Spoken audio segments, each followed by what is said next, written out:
जय श्री राधे कृष्णा। कैसे हैं सब?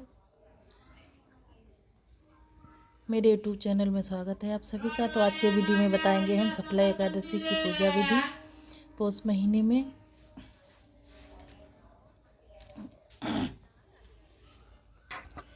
तो आज के वीडियो में शुक्ला एकादशी की पूजा विधि बताएंगे हम। पौष मास के कृष्ण पक्ष की एकादशी शुक्ला एकादशी कहते हैं।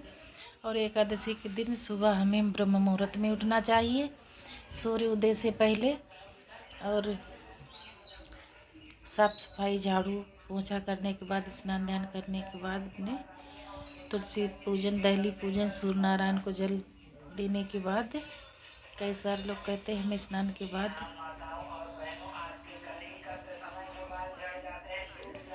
तो स्नान फ्रेश होने से पहले घर के मंदिर की लाइट ऑन कर सकते हैं। घर के मंदिर में भगवान को प्रणाम करें।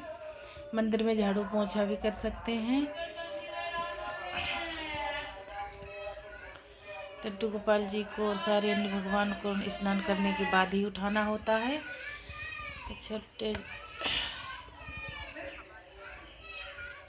किसी जीव की हत्या ना हो, इसलिए मना किया जाता है बहुत ज़्यादा साफ सफाई के लिए। एकादशी के दिन एकादशी व्रत जो होता है वो पापों का नाश करने के लिए होता है, हमें और पाप नहीं करने, इसीलिए तो हम एक चौकी लगाएंगे। आप चाहें तो घर के मंदिर में भी पूजा कर सकते हैं। अगर मंदिर में इतना बीच नहीं है तो बाहर अलग से भी चौकी लगा सकते हैं। तो हमने चौकी लगा ली है, पीला वस्त्र बिछा के और तिलों का आसन दे के सबको विराजमान करेंगे। एकादशी की सुबह जल्दी काम होना चाहिए, पूजा समय से होना चाहिए। तो हम सर्वप्रथम गणेश भगवान को भी विराजमान करेंगे, तिलों का आसन दे के कलश की स्थापना करेंगे, श्री हरि विष्णु भगवान की स्थापित करेंगे। तो लड्डू गोपाल जी को दूध से ही स्नान कराना चाहिए। साफ सफाई देखो रोज की है, लेकिन एकादशी व्रत बहुत ही बड़ा व्रत होता है। उपवास का मतलब होता है हरि के निकट वास करना। अगर हम घर के कामों में लगे रहें तो पूजा पाठ में मन कैसे लगेगा। तो स्नान करके हम चौकी लगा ली है हमने। एकादशी के दिन महिलाओं को बाल नहीं धोने चाहिए। तो एक दिन पहले अच्छे से घर की साफ सफाई करेंगे, बाल धो लें, सर धो के एक दिन पहले ही स्नान कर लें। घर में भगवान का पूजन करना चाहिए। एकादशी के दिन हमें पीले रंग के वस्त्र पहनने चाहिए। पीले रंग के वस्त्र नहीं पहने, उस समय पे भूल गए हैं कुछ भी, तो पीले रंग के कोई शोले या दुपट्टा आप जरूर से ओढ़ लें। पौष का महीना चल रहा है, पौष का महीना भी बोलते हैं। 2025 में 16 तारीख से खरमास भी शुरू हो रहा है। इन दिनों में कोई भी नया व्रत या कोई भी शुभ मांगलिक कार्य नहीं करना चाहिए। तो गणेश भगवान विराजमान कर लिए हमने, कलश स्थापना कर दी है, श्री हरि विष्णु भगवान की फोटो रख ली। सबको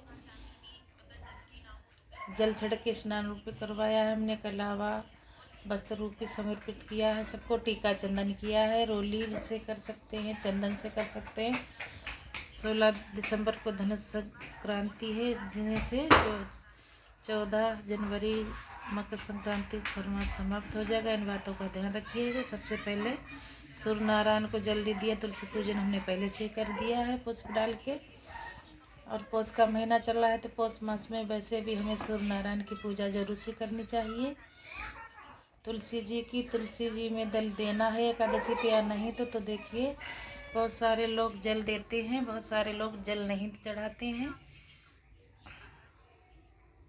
तुलसी जी को ज़रूरत नहीं है, अभी ठंडी का समय है तो मिट्टी गीली है तो जल नहीं मत देना चाहिए। इस समय ज़रूरी नहीं है, जेठ बैसाख में ज़रूरी होता है।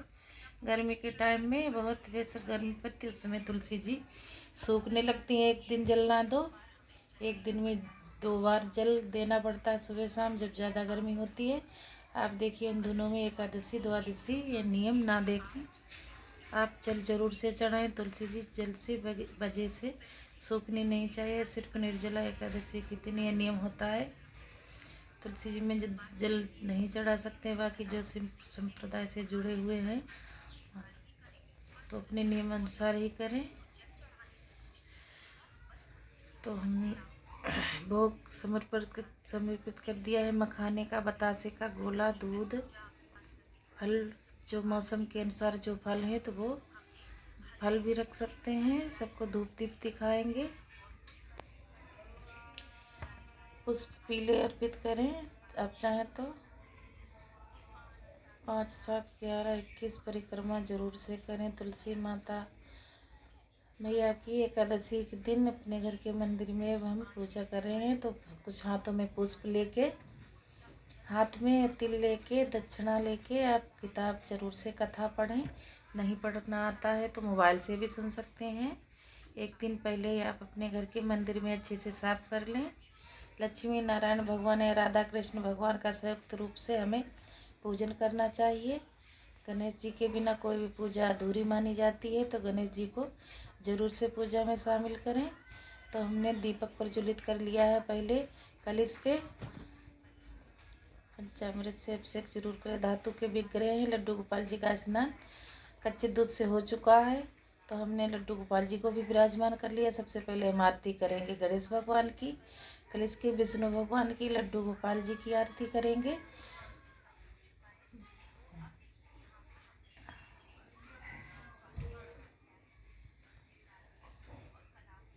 आज का वीडियो हमारा अच्छा लगे तो लाइक कमेंट शेयर जरूर से करें। नए हैं तो सब्सक्राइब करें। एकादशी के दिन अखंड दीप सुबह में दीप जरूर से जलाएं। घर में जितने कोई रहता नहीं है, संध्या के समय वो घर वापस आते हैं तो भी शाम के समय भी जला सकते हैं। पूरी रात जलता रहना चाहिए। शालिग्राम भगवान को ठंडे जल से स्नान कराएंगे। अगर है हमारे पास शालिग्राम भगवान नहीं है तो आज का वीडियो मेरा अच्छा लगे तो लाइक कमेंट शेयर करें। मिलती हूँ किसी और अगली वीडियो में। तब तक के लिए राधे।